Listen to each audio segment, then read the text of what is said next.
ஜனநாயகன் திரைப்படத்தோட audio launch அப்படிங்கிறது மலேசியாவில் இப்போ சிறப்பாக வந்து தான் நடைபெற்று வருது. இந்த ஒரு ஆடியோ லான்ச்சில் இப்போ அனிருத் அவர்கள் விஜய் அவர்களுக்கான ட்ரிபியூட்டை வந்து தான் கொடுக்க ஆரம்பிச்சிட்டாரு. அதாவது வேறு ஒன்றும் இல்லை, அனிருத் அவர்களோட கான்செர்ட் அப்படிங்கிறது ஸ்டார்ட் ஆயிருக்கு. ஸோ வேறு லெவலில் ஃபேன்ஸ் எல்லாமே வந்து தான் செலிப்ரேட் பண்ணிட்டு இருக்காங்க அப்படி தான் வந்து சொல்லணும். இப்போ தான் உண்மையான தளபதி கச்சேரிக்குள்ளே நுழைஞ்ச மணிக்கு இருக்குது அப்படி சொல்லி சோர்ஸ் பீப்புளெலாம் வந்து சொல்கிறாங்க. நாரடி சாங், பேடாஸ் சாங்கு, அதே மாதிரி தளபதி கச்சேரி எல்லா சாங்ஸுமே வந்து தான் பாடிட்டு இருக்காரு.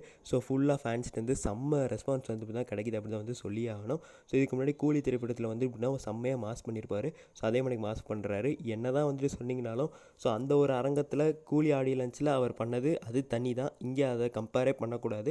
ஸோ அது தனி, இது தனி. ஏன்னா அவர் அங்கே வந்துட்டு ரஜினி ஃபேனாக வந்துட்டு பண்ணிகிட்டு இருப்பார். ஸோ அதனால் ரொம்ப ஃபயராக இருக்கும். அதுக்கு நீங்கள் ஃபயராக இல்லையான்லாம் கேட்காதீங்க, இங்கே ஃபயராக தான் இருந்தது. ஸோ 85,000 பேர் இருந்து இவ்வளோ சத்தம் வந்தது, அங்கே 4,000 பேர் இருக்கும்போது அவ்வளோ சத்தம் வரும். ஸோ காரணம் தலைவரோட பிளட்டு. ஸோ இவரே ஒரு தலைவர் பிளட்டுங்கெல்லாம் பயங்கர கூஸ் பம்ப்ஸாக வந்து பண்ணி கொடுப்பாரு. ஸோ இங்கே வந்து கூஸ் பம்ப்ஸாக பண்ணி கொடுத்துருந்தாரு. ஸோ விஜய் அவர்களோட ஸ்பீச்சுக்கு அடுத்து எல்லாருமே மிகுந்த எதிர்பார்ப்பில் இருக்குதுன்னா இவரோட கான்செர்ட்டுக்கு தான். ஸோ மலேசியா, சிங்கப்பூர் எல்லா இடத்துலையுமே இவரோட கான்செர்ட்டுக்கு வந்து எப்படின்னா விரும்பி பார்ப்பாங்க. ஸோ இப்போ வந்து எப்படின்னா செம்மையாக வந்து பாடியிருக்காரு. ஸோ இவர் பாடினதுலே ரொம்ப எமோஷ்னலாக பாட்டு அப்படின்னா யார் பெற்ற மகனோ அந்த ஒரு சாங்கு. ஸோ அதையும் கண்டிப்பாக பாடுவாரா என்னன்னு தெரியல. ஸோ இப்போ வரைக்கும் கேட்டபோது நாரடி பாடினார், தளபதி கச்சேரி பாடினார், பேடாஸ் பாடினார் சொன்னாங்க. ஸோ பாடியிருந்தார் அப்படின்னா அதையும் நான் வந்து அப்டேட் பண்ணுறேன். நன்றி, வணக்கம்.